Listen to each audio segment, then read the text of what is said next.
காலையில அவசர அவசரமா எல்லா சமையலும் ரெடி ஆயிட்டு இருந்தது. அந்த குளிர்காலத்துல கூட சீக்கிரமா எல்லாம் ரெடி பண்ணிட்டு இருந்தாங்க. கீர்த்தி மிக்சியில அரைச்சிட்டு இருந்தா. கௌசல்யா சமைச்சிட்டு இருந்தாங்க. குசுமா மட்டும் தூங்கிக்கிட்டே இருந்தா. அப்போ கீர்த்தி, அத்தை, உங்க சின்ன மருமகளுக்கு ரொம்ப தான் இடம் கொடுக்குறீங்க நீங்க, சொல்லிட்டேன். ஆ, என்ன இப்போ உனக்கு? அவ கேக்குறதெல்லாம் பண்ணி தரேன்னுட்டு நீ கோச்சுக்கிறியா இப்போ? நான் ஒன்னும் கோச்சுக்கலத்த, அவ தூங்கிட்டே இருக்காளே. சரி சரி விடுமா, நாளைக்கு அவகிட்ட எடுத்து சொல்லலாம் எல்லாத்தையும் எல்லாரும் சேர்ந்து. கூடமான அவளும் உதவி செஞ்சாதானே நல்லா இருக்கும். ஒரே குடும்பத்துல இருந்துட்டு இப்படி இருந்தா எப்படி? நான் மட்டும் இப்படி பண்ண முடியும்? அப்படி இல்லம்மா கீர்த்தி, இந்த குளிர்காலத்துல என்னால கூட தான் சமைக்க முடியல, என்ன பண்றது? அத்தை, நீங்க இப்படி பொறுப்பில்லாம பேசுனீங்கன்னா எப்படி? நீங்க தான் ஏதாவது பண்ணணும். அப்படி சொல்லிட்டு கீர்த்தி போனதும் ராகேஷும் ராஜேஷும் அங்க வந்தாங்க. அவங்க எப்படி சொன்னாங்க, மா என்னம்மா ஆச்சு? காலையில ரெண்டு பேரும் அப்படி என்ன பேசிட்டு இருக்கீங்க? அது ஒன்றும் இல்லடா, உன்னோட மனைவி வந்து ரொம்ப நாள் ஆச்சு. ஆனா தினமும் நாங்க இப்படியே தான் இருக்கோம். ஒரு உதவியும் செய்யாம நாங்க தான் அவளுக்கு பணிவிட செய்யறோம்டா. ஐயோ அம்மா, நான் அவகிட்ட பேசுறேம்மா. இருடா, அதுக்காக நீ பயப்படாத. முதல்ல இதை சரி செய்ய என்ன வழின்னு பாப்போம். ஆமா ஆமா, ராஜேஷ் சொல்றது கூட ரொம்ப கரெக்ட் தான். காலையில எந்திரிச்சது உடனே ஃப்ரிட்ஜில் இருக்க எல்லாம் காலி ஆயிடுது. அந்த பொண்ணுக்கு எப்படி எடுத்து சொல்றதுன்னு தெரியாம நாங்க எல்லாம் முழிச்சுக்கிட்டு இருக்கோம்டா. நீ சொல்றத பார்த்தா வீட்டுக்கு எப்படி தாப்பால் போடுறோமோ ஃப்ரிட்ஜுக்கு கூட போட்டு போட்டு போட்டு வைக்கணும் போல இருக்கே. உண்மைதான்பா, எனக்கு கூட அப்படிதான் தோணுது. சரி சரிடா, முதல்ல நல்லா யோசிச்சு இதுக்கு என்ன நல்ல தீர்வுன்றத எல்லாரும் சேர்ந்து கலந்து முடிவெடுப்போம். சரிங்க அப்படின்னு அவங்க எல்லாரும் பேசிக்கிட்டு இருக்கும்போது தான் குசுமா தூங்கி எந்திரிச்சு அங்க வந்தா. அத்தை, சமைச்சிட்டீங்களா? அப்பா, பயங்கரமா பசிக்குது. செஞ்சுட்டேம்மா, இந்தா சாப்பிடு. என்னத்த நீங்க இன்னைக்கு என்னவோ நீங்க போலி செஞ்சு கொடுப்பீங்கன்னு நினைச்சேன். அது காலையில எந்திரிச்சோன்னே உதவி செய்யறதுக்கு யாரும் இல்லைன்னு தோசை பண்ணேம்மா. அப்படியா? சரி, ஒரு மணி நேரம் கழிச்சு மறுபடியும் பொரி பண்ணி கொடுங்க அப்படின்னு சொல்லிட்டு குசுமா அங்கிருந்து கிளம்பி போயிட்டா. அம்மா, இவளை வச்சுக்கிட்டு சமாளிக்க முடியல. டேய், நீதாண்டா ஏதாவது பண்ணி இவளை சமாளிக்கணும். அம்மா, கடவுளே நினைச்சாலும் முடியாது போல இருக்கே. எது என்னவோ, அம்மாவையே பயமுடுத்துற அளவுக்கு இப்படி ஒரு மருமகன். டேய், என்னடா ரெண்டு பேருக்கும் விளையாட்டா காமெடியா இருக்கா? போங்க, போய் ரெண்டு பேரும் வேலை என்னவோ அதை பாருங்க. சரிம்மா, நீ போய் பூரி பண்ணு அப்படின்னு சொல்லிட்டு ராகேஷும் ராஜேஷும் அங்கிருந்து கிளம்பி போயிட்டாங்க. அதுக்கப்புறமா அன்னைக்கு ராத்திரி ஃப்ரிட்ஜுக்கெல்லாம் லாக் போட்டு எல்லாரும் தூங்க போயிட்டாங்க. குசுமா அங்க வந்ததும், ஐயோ, இது என்ன? ஃப்ரிட்ஜ் இங்க ஓப்பனே ஆல. எனக்கு பயங்கரமா பசிக்குதே, இப்போ நான் என்ன பண்றது அப்படின்னு நினைச்சுக்கிட்டே ராகேஷ் கிட்ட போய் பேசலான்னு போனா குசுமா. ராகேஷ், ராகேஷ். அப்பா, என்னம்மா வேணும் உனக்கு? அடுத்த ராத்திரியில எதுக்கு இப்ப எழுப்புற? எனக்கு பசிக்குது, ஃப்ரிட்ஜ் வேற ஓபன் ஆல. அது ஓபன் ஆகாது, நீ பேசாம தூங்க போ. ஏன், எதுக்கு ஓபன் ஆகாது? அது அப்பா ஃப்ரிட்ஜுக்கு லாக் போட்டாரு, அதனால நீ பேசாம தூங்க போ அப்படின்னு சொல்லிட்டு அவர் பாட்டுக்கு தூங்க போயிட்டாரு. குசுமாக்கு என்னவோ தூக்கமே வரல. காலையில எந்திரிச்சதும், அத்தை, அத்தை, ஃப்ரிட்ஜுக்கு எதுக்கு லாக் போட்டாங்க அத்தை? பின்ன லாக் போடாம என்ன பண்ணுவாங்களா? காலையில எந்திரிச்சோன்னு ஃப்ரிட்ஜ்ல இருக்க எல்லாத்தையும் சாப்பிட்டு முடிச்சிடுற. எங்களுக்குன்னு சாப்பிட மிச்சம் ஏதாவது விக்கிறியா நீ? அது நான் என்ன பண்ண முடியும்? எனக்கு பயங்கரமா பசிக்குது. அட்லீஸ்ட் நாங்க சமைக்கும் போது கூட மாடமாவது ஹெல்ப் பண்றியா? நீனு நல்லா தூங்குற. குளிர்ல நாங்க எந்திரிச்சு உனக்காக சமைச்சு போடணுமா? அது அது வந்து அக்கா, எனக்கு பயங்கரமா பசிக்கும்னு டாக்டர் கூட சொல்லியிருக்காரு. அதனால தான் நான் இப்படி எல்லாம் சாப்பிட்றேனா. அதுக்காக நாங்க தான் கிடைச்சோமா உனக்கு? ஏதோ இவங்களுக்குள்ள வாக்குவாதம் நடக்குதுன்னு நினைச்சுக்கிட்டு வீட்ல இருக்க எல்லாரும் அவங்க முன்னாடி வந்து நின்னாங்க. என்ன, வீடுனா அமைதியா இருக்கும், இப்பவே எல்லாரும் கத்திட்டு இருந்தீங்கன்னா என்ன இதெல்லாம் சொல்லுங்க. அது வந்து மாமா, ஃப்ரிட்ஜுக்கு தாப்பால். நான் தான் ஃப்ரிட்ஜுக்கு தாப்பால் போட்டேன். அது நீ சாப்பிடுறத கொஞ்சம் கம்மி பண்ணுமா? ஐயோ, என்னால முடியாது மாமா. நான் உன் நல்லதுக்காக தான்மா சொல்றேன். இங்க பாருங்க மாமா, அதை பத்திலாம் எனக்கு தெரியாது. கிச்சன்ல ஏதாவது இருக்கான்னு பார்த்து நான் நல்லா சாப்பிட்டுட்டு வரேன் அப்படி சொல்லிட்டு குசுமா பாட்டுக்கு கிச்சனுக்குள்ள போயிட்டா. அங்க இருந்த எல்லாரும் ஒருத்தர் மூஞ்சி ஒருத்தர் பாத்துக்கிட்டு இருந்தாங்க. அப்பா, நீங்க ஃப்ரிட்ஜுக்கு தாப்பால் போடாம இருந்ததே பெட்டர்னு தோணுது. ஆமாப்பா, நானும் அதுதான் நினைச்சுக்கிட்டு இருக்கேன். அப்பா, இந்த சுனாமிக்கு அந்த புயலே பரவாயில்ல போல, அவ மொத்த கிச்சனையும் காலி பண்ணிடுவாப்பா. நான் பேசாம ஏதாவது பண்றேன். அதுக்கப்புறம் அவங்க பாட்டுக்கு அவங்கவுங்க வேலையை பார்த்துட்டு போயிட்டாங்க. கிச்சன்ல கௌசல்யா குசுமா கிட்ட, குசுமா, இன்னைக்கு டிஃபன் எல்லாருக்கும் நீ தான் செய்ய போற. எப்படி இருந்தாலும் இதெல்லாம் ஒரு நாள் நீ கத்துக்க தானே செய்யணும். என்னது, நான் சமைக்கணுமா? அத்தை, இந்த குளிர்ல நான் எப்படி சமைப்பேன்? அப்போ நாங்க எல்லாம் என்னம்மா பண்ணிட்டு இருக்கோம் இந்த குளிர்ல? உனக்காக சமைச்சு போடுறோம்ல. ஐயோ, முடியாது அத்தை. என்ன ஆச்சு? மறுபடியும் ஏதோ புது டிராமாவை ஆரம்பிச்சுக்கிட்டு இருக்கீங்களா நீங்க? என்னங்க, உங்க அம்மா என்ன சமைக்க சொல்றாங்க? என்னாலலாம் முடியாதுங்க, என் ஸ்கின் பாழாயிடும். ஐயோ, இங்க பாருமா, இப்போ நீ சமைக்க கத்துக்கலனா அப்புறம் ஃபியூச்சர்ல நீ தான் கஷ்டப்படுவ. இப்பவே எல்லாத்தையும் கூடமாட இருந்து கத்துக்கிட்டாதான் நம்ம வாழ்க்கையில நீ வாழ முடியும். எல்லாத்தையும் சமாளிக்கிறத, சமையல் செய்யறதெல்லாம் ஒரு கலமா. சரி சரி, நான் கத்துக்கிறேன். இப்ப சாப்பிட ஏதாவது கொடுங்க. எல்லாரும் டிஃபன் எல்லாம் முடிச்சிட்டு டேபிள்ல உட்கார வந்தாங்க சாப்பிடறதுக்கு ரெடியா. குசுமா சமைக்கிறத விட டிஃபன் சாப்பிட்றதுல தான் ஆர்வத்தை காட்டினா. அப்போ கீர்த்தி குசுமா கிட்ட இப்படி கேட்டா, என்ன குசுமா, சமைக்கும் போது இது முடியாது அது முடியாதுன்னு சாப்பிடும் போது மட்டும் உனக்கு எல்லாம் முடியுதா குசுமா? ஆமா, சமைக்கும் போது தெரியல, சாப்பிடும் போது நல்லா ரசிச்சு சாப்பிட்ற. நல்லா பேசுறப்போ. ஆனா குசுமா, நீ கண்டிப்பா சமைக்க கத்துக்கணும். அப்பப்பா கத்துக்கிறேன்க்கா, ஆனா கத்துக்கிறதுக்கு முன்னாடி இந்த ஒரு இட்லியை சாப்பிட்டுட்டு கத்துக்கிறேன் அப்படின்னு இட்லியை சாப்பிட்றதுக்காக கையை எடுத்து வச்சா. அப்ப கௌசல்யா, என்னம்மா குசுமா, இப்பதானே நல்லா சாப்பிட்டா, அதுக்குள்ளையா? அத்தை, மத்தியானம் நான் சமைக்கணும்ல, அப்போ வயிறு காலி ஆயிடும். வயிறு காலியா இருந்தா எனக்கு மூடு வராது சமைக்கிறதுக்கு. அப்படின்னா அம்மா, அவளுக்கு நீ சமைக்க கத்துக்கிறதுக்கு முன்னாடி அவளுக்கு நல்ல சாப்பாடு போடணும் போல இருக்கே. உனக்கு என்னப்பா, நீ பாட்டுக்கு ஆஃபீஸ் போயிடுற, நாங்க தானப்பா இவளை வச்சுக்கிட்டு மேய்ச்சிக்கிட்டு இருக்கோம். அதுக்குள்ள குசுமா இன்னொன்னு இட்லிய வாயில வச்சுட்டு, அத்தை நான் அப்புறமா கத்துக்கிறேன், ஆனா அதுக்கு முன்னாடி இந்த 2 பிளேட் இட்லியை சாப்பிட்டுடுறேன். அண்ணி, நீங்க இன்னும் மாறவே இல்லை. காலேஜ்ல எப்படி இருந்தீங்களோ அப்படியே தான் இருக்கீங்க நீ. ஆமா ஆமா, எதுக்கு மாறணும்? நான் கரெக்டா தானே இருக்கேன். டிஃபன் எல்லாம் ஆனதுக்கு அப்புறமா கௌசல்யா குசுமா கிட்ட பிளேட் எல்லாம் கழுவி வைக்கிறதுக்கு சொன்னாங்க. அப்போ குசுமா, இது எல்லாத்தையும் வாஷ் பண்ணி வச்சிருமா. இதுல இருந்து நீ ஒவ்வொரு வேலையா சீக்கிரம் கத்துக்கணும். ஐயோ, அதான் என்னோட கையெல்லாம் பாழாயிடும். என்னோட நெயில்ஸ் பாத்தீங்களா? சாப்பிடும் போது இதெல்லாம் தெரியாது, ஆனா வேலை சொன்னா மட்டும் நெயில்ஸ் பத்தி தெரியுமா? அத்தா, இந்த தண்ணி எல்லாம் பயங்கர சில்லுன்னு இருக்கு. இந்த குளிர்ல தண்ணியில கை வச்சா ஏதாவது வந்துரும். ஐஸ்கிரீம் ஜிலேபிலாம் நல்லா சாப்பிட்றல, அப்ப இதையும் பழகு. சரி சரி, நான் எல்லாத்தையும் வாஷ் பண்ணிடுறேன். ஆனா எனக்கு ஒரு கப் டீ கொண்டு வாங்க, அப்பதான் தெம்ப வேலை செய்ய முடியும். அப்பப்பா, உனக்கு வேலை செய்யறதுக்கு கூட நாங்க வேலை செய்யணும் போல இருக்கே. உனக்கு என்ன பண்றது, கொண்டு வந்து தரேன் அப்படின்னு சொல்லிட்டு கீர்த்தி உள்ளுக்குள்ள போயிட்டா. கௌசல்யாவும் ரகுராமும் பேசிக்கிட்டு இருந்தாங்க. என்னங்க, இந்த பொண்ணுக்கு வேலை சொன்னா திரும்ப நமக்கே இவ வேலை சொல்றாங்க. வீடு கௌசல்யா, இப்பதானே பழக ஆரம்பிக்கிறா. கொஞ்சம் கொஞ்சம் சீக்கிரமா எல்லாம் பழகி நார்மலாவா. என்னவோங்க, அவ இன்னும் விளையாட்டு பொண்ணாவே இருக்கா, வாழ்க்கைய பத்தி எதுவும் தெரியல அப்படின்னு இவங்க பேசிக்கிட்டு இருக்கும் போதுதான் குசுமா தட்டெல்லாம் கழுவிட்டு வெளியே வந்தா. அத்தை, எல்லா பாத்திரத்தையும் கழுவிட்டு. அப்பா, கையெல்லாம் வலிக்குது. 2 தட்டு கழுவுனதுக்கே உனக்கு கை வலிக்குதா? ஆமாக்கா, சின்ன வயசுல இருந்தே வேலை செஞ்சா வலிக்கும். வேற என்னெல்லாமா இருக்கு உனக்கு சின்னதுல இருந்து, சொல்லு.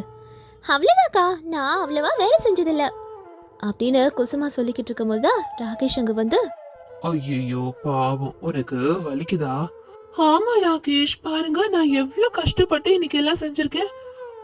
உனக்கு கஷ்டமா இருக்கிறது என் குடும்பத்துக்கே பண்டிகை மாதிரி இருக்கு. உங்களுக்கு எல்லாமே விளையாட்டு தான். ஆமா, பின்ன உனக்கு சாப்பிடும் போது வலி தெரியல, வேலை செய்யும் போது வலி தெரியுதா? எல்லாத்தையும் பாத்துக்கிட்டு இருந்த கீர்த்தியும் காவியாவும் ஒருத்தர் பார்த்து சிரிச்சுக்கிட்டு இருந்தாங்க குசுமாவ. இது எல்லாம் நம்ம எல்லாருக்கும் ஒரு அனுபவம் தான். இந்த பொண்ணை மாத்துறதுக்கு பெரிய பிளான தான் போடணும் போல. ஆமாங்க, கரெக்ட் தான். இப்படி ஒரு பொண்ணை நான் என் உலகத்திலே பார்த்ததில்ல. என்ன பண்றதுனே தெரியலப்பா அப்படின்னு அவங்க சீரியஸா பேசிக்கிட்டு இருக்கும் போது குசுமா அப்போ கிச்சன்ல இருந்து வந்து, அத்தை, எனக்கு பழாப்பழம், அதுக்கப்புறம் வேற ஏதாவது சாப்பிடணும் போல இருக்கு, லஞ்சுக்கு பண்ணி தரீங்களா அப்படின்னு சொன்னதும் எல்லாரும் ஷாக் ஆயிட்டாங்க. ஐயோ, மறுபடியும் முதல்ல இருந்தா, கடவுளே. கீர்த்தி சாதாரண ஒரு வீட்டு மருமக, எப்பயும் சாப்பிட்டுட்டு தூங்கிக்கிட்டு இருப்பா. ஆனா கீர்த்தி இப்படி எல்லாம் இருக்கிறத பார்த்து அவங்களோட அத்தைக்கு கொஞ்சம் கூட பிடிக்கவே பிடிக்காது. கீர்த்தி எந்த ஒரு வேலையும் பார்க்க மாட்டா, எல்லா வேலையும் அவங்க மாமியாரை வச்சுதான் செய்வா. அதனாலே அவளை கண்டாலே அவங்களுக்கு எரிச்சலா வரும். ஆனா அதுக்காக அவங்களுக்கு மரியாதைலாம் கொடுக்காம இருக்க மாட்டா.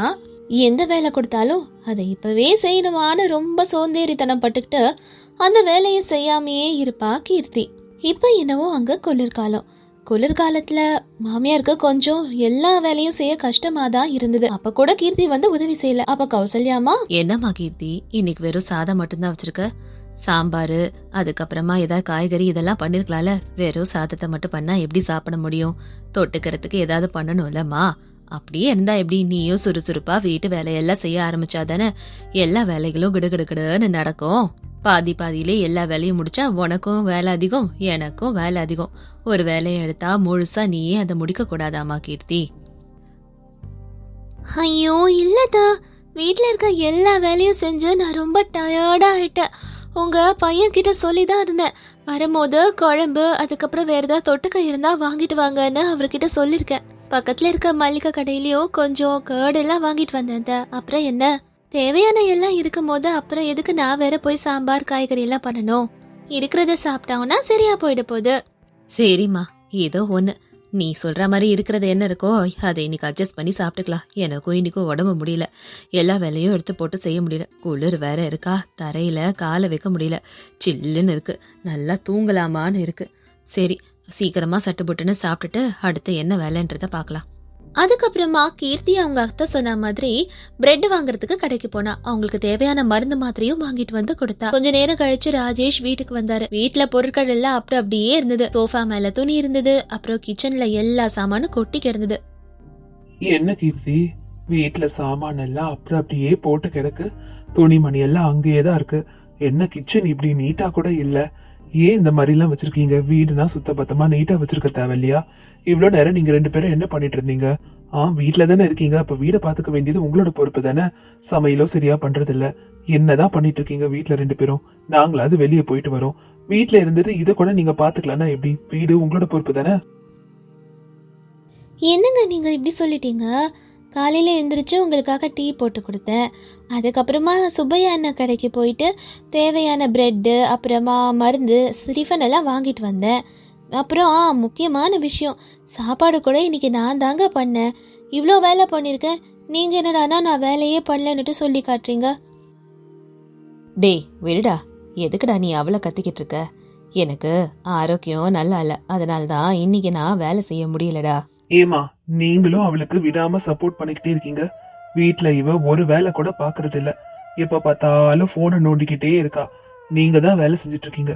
ஏதோ இன்னைக்கு ஒரு நாள் வேலை செஞ்சுட்டு 9 நாள் வேலை செஞ்ச மாதிரி பாவனை காட்டிட்டு இருக்கா. நீங்களாவது அவளை வேலை வாங்க வேண்டாமாமா? உங்களுக்கும் வயசாகுதுல. அவ இப்படி பொறுப்பே இல்லாம இருந்தா எப்படி? வீட்டுல அவதானே எல்லாத்தையும் கத்துக்கணும், அவதானே எல்லாத்தையும் உங்களுக்கு அடுத்தது பாத்துக்கணும். அந்த அளவுக்கு நீங்க அவளை ட்ரெயின் கூட பண்ணலன்னா எப்படிமா? இப்படியே இருந்தா எப்படி? டி ஏண்டா, சின்ன பொண்ணு தானே, பரவாயில்ல விடு. இன்னும் கொஞ்சம் நாட்கள் போனா அவளுக்கே எல்லா பொறுப்பும் தானா வரும். அவ இஷ்டத்துக்கு விடு, அவ கண்டிப்பா மாறுவா. நீங்க எவ்வளவு சொன்னாலும் அவ மாறுற மாதிரி இல்ல. நீங்க மாறினாதான் அவ மாறுவா போல இருக்கு. அப்ப கீர்த்தி ரொம்ப கோவமா ரூம்குள்ள போயிட்டா. மா, நான் எதுவும் தப்பா சொல்லலமா. இவ இப்படியே இருந்தேனா எப்படிமா? வீட அவதானமா பாத்துக்கணும். அவ இப்படி பொறுப்பே இல்லாம இருக்காளேன்னு தானே சொல்றேன். அவ இப்படி அப்பாவியா இருக்கா, கரெக்டு தான். பாக்குறவங்க என்ன நினைப்பாங்க? ஒரு வேலையை அவ செய்யறது இல்லைன்னு நினைக்க மாட்டாங்க. அவளுக்கா கொஞ்சம் பொறுப்பு வேண்டாமா? அடுத்தது குடும்பத்தை பாக்கணும்னுட்டு எப்ப பார்த்தாலும் போனை நோண்டிக்கிட்டு சோம்பேறித்தனமா எந்த வேலையும் செய்யாம இருந்தா எப்படிமா? அவ ஆரோக்கியமும் பாழாகும்ல. நீங்க கொஞ்சம் உதவி செய்றீங்கன்னு சொன்னீங்கன்னா நான் அவளை மாத்துறதுக்கு முயற்சி சொல்றேன். என்னம்மா? அதெல்லாம் எதுவும் வேண்டாம்டா, கொஞ்ச நாள் விடு. வெளியே போய் பழகுனானா அவளே தானா மாறுவா. அவளை அவ போக்குல விடு. அம்மா, அதுக்கு இல்லம்மா, நான் சொன்ன விஷயத்த கொஞ்சம் யோசிச்சு பாருங்கம்மா ப்ளீஸ். சரி சரி, நீ சொன்ன மாதிரியே நான் பண்றேன். நீ ஒருத்தனே எவ்வளோ நாள் கஷ்டப்பட்டுக்கிட்டு இருக்க, அவளும் உனக்கு உதவியா இருந்தாலும் நல்லா தானே இருக்கும். நீ சொன்ன மாதிரியே செய்யற. அவ மாறுறாளான்னு பாக்கலாம். மாறுனா எல்லாருக்கும் சந்தோஷம்தான்னு நினைச்சுக்கலாம்டா. 2 பேரும் சம்பாரிச்சிங்கன்னா நல்லா தானே இருக்கும். கௌசல்யா அம்மா அப்படி பேசிட்டு கொஞ்சம் சாப்பிட்டுட்டு அவங்களோட ரூமுக்கு போயிட்டாங்க.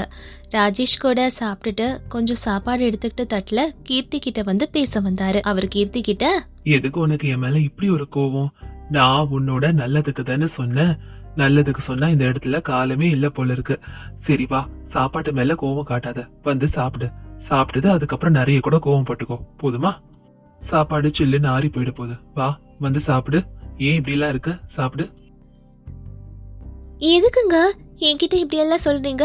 நான் வேலை செஞ்சுட்டு தானே இருக்கேன். நான் வேலை செய்யலன்னு சும்மா என்ன சொல்லிட்டே இருக்கீங்களா? நான் சாப்பிடல, எனக்கு சசிக்கல, வேண்டாம். நான் இனிமேல் உன்னை எதுவும் திட்ட மாட்டேமா. வா, வந்து கொஞ்சோண்டு சாப்பிடு வா. அதுக்கப்புறமா கீர்த்தி ராஜேஷ் கையில இருந்து தட்டு வாங்கி சீக்கிரமா கபகபன்னு சாப்பிட்டா. அப்ப ராஜேஷ் இதெல்லாம் பாத்துக்கிட்டு இருந்தாரு. கீர்த்தி, நான் சொல்றத கொஞ்சம் நல்லா கேளு கீர்த்தி. நான் நம்மளோட லைஃப் நல்லா இருக்கணும்னு தான் பேசுறேன். நம்ம ரெண்டு பேரும் சேர்ந்து ஏதாவது வேலை பார்க்கலாம், இல்ல உனக்கு ஏதாவது நான் வியாபாரம் வேணாலும் வச்சு கொடுக்குறேன். சேர்ந்தே கூட ரெண்டு பேரும்னாலும் பிசினஸ் பண்ணலாம். நீயும் சம்பாதிக்க ஆரம்பிச்சுக்கிற, நானும் சம்பாதிக்கிறேன்னா நம்ம புதுசா ஒரு வீடு கூட கட்டிக்கிட்டு போலாம்ல. நல்லா இருக்கும் நம்மளும் பெருசா வீடு கட்டிக்கிட்டு போனோம்னா. என்ன சொல்ற? நான் நம்ம லைஃப் நல்லா இருக்கணும், முன்னேறணும் தான் சொல்றேன். நீ கொஞ்சம் ஒத்துழைச்சேன்னா நல்லா முன்னேற வழிய பார்க்கலாம். இப்படியே வீட்ல இருந்தா எப்படி சொல்லு? நாளைக்கு நமக்கு குழந்தைங்க பிறந்தா குழந்தைங்களை வசதியா வளர்க்கணும்ல. அதுக்காக நமக்கு சொத்து பத்துலாம் தேவையில்ல.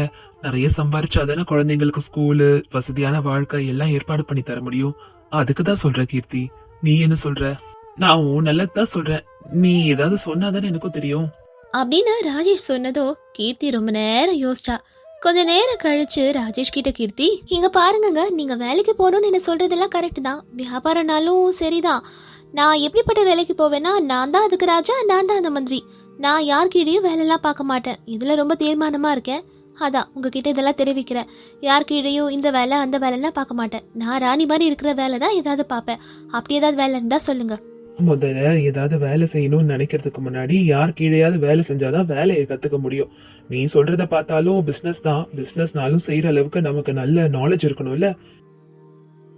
எனக்கு ஏதாவது பிசினஸ் வச்சு கொடுங்க. ஐயோ, வியாபாரமா? முதல்ல வெளியே போய் வேலையை கத்துக்கோமா. வீட்லயே நீ ஒரு வேலையும் பண்ண மாட்ட, வியாபாரம் வச்சா வேற நீ வேலை பாப்பியா? யாருக்கிலையாவது வேலை செஞ்சு முதல்ல வேலையை கத்துக்கோ கீர்த்தி. அதுக்கப்புறம் வியாபாரத்தை பத்தி யோசிக்கலாம். ஒரு எக்ஸ்பீரியன்ஸை கெயின் பண்ணாதான் உனக்கும் அதுல என்னெல்லாம் பண்ணணும்னு தெரியும். முதல்ல வீட்லயும் வேலை செய்ய கத்துக்கோ, அப்பதான் உனக்கு எல்லாம் வரும். என்னங்க, எனக்கு இன்ட்ரெஸ்ட் இல்லாமலாம் ஒன்றும் இல்ல, அதெல்லாம் நான் நல்லா தான் பண்ணுவேன். சரி சரி, முதல்ல நீங்க சொல்ற மாதிரி இங்க வேலையை கத்துக்கிறேன். சரி, நீங்க ஆபீஸ்க்கு கிளம்புங்க, உங்களுக்கு நேரம் ஆகுதுல, நான் இங்க இருந்துக்கிறேன், ஒன்றும் இல்ல. சரி, என்ன வியாபாரம் பண்ணா நல்லா இருக்கும்னு நினைக்கிறேன்? நானும் ரொம்ப நாளா யோசிச்சிருக்கேன் நிறைய வியாபாரத்தை பத்தி. என்ன நீ நினைக்கிற? என்னங்க, நானும் நிறைய யோசிச்சிருக்கேன். எனக்கு பரோட்டா பண்றதுன்னா நல்லா வருங்க. வேணும்னா நான் ஒரு பரோட்டா கடை போட்டுமா? பரோட்டா வியாபாரம் பண்றேன். எனக்கு அது மட்டும் தான் நல்லா வரும். அது பண்ணா நல்லா ஓடுன்னுட்டு என்னோட நம்பிக்கை. சரி, பரோட்டா வியாபாரமா? 2 நாள் டைம் கொடு, நான் உனக்கு பரோட்டா கடை வச்சு தரத்துக்கு ஏற்பாடு பண்றேன், போதுமா? அதுக்கப்புறம் 2-3 நாட்கள் கழிச்சு ராஜேஷ் கீர்த்தி ஆசைப்பட்ட மாதிரியே ஒரு பரோட்டா கடையை ஒரு தள்ளு வண்டி மாதிரி ஒன்றுல வச்சு கொடுத்தாரு. கீர்த்தியும் அதில் பரோட்டா செய்கிறதுல, மசாலா செய்கிறதுலன்றது பிஸியாக இருந்தா. கொஞ்ச நாளைக்கு பிஸ்னஸ் கொஞ்சம் டல்லாக இருந்தது. அவள் செய்கிற பரோட்டா பிடிக்க ஆரம்பிக்கவும் நிறைய வியாபாரம் ஆகுச்சு. அங்கே பணம் கொஞ்சம் நாளில் சீக்கிரமாக வர ஆரம்பிக்கவும் கீர்த்திக்கு அந்த வேலை மேலே பயங்கரமான இன்ட்ரெஸ்ட் வந்துச்சு.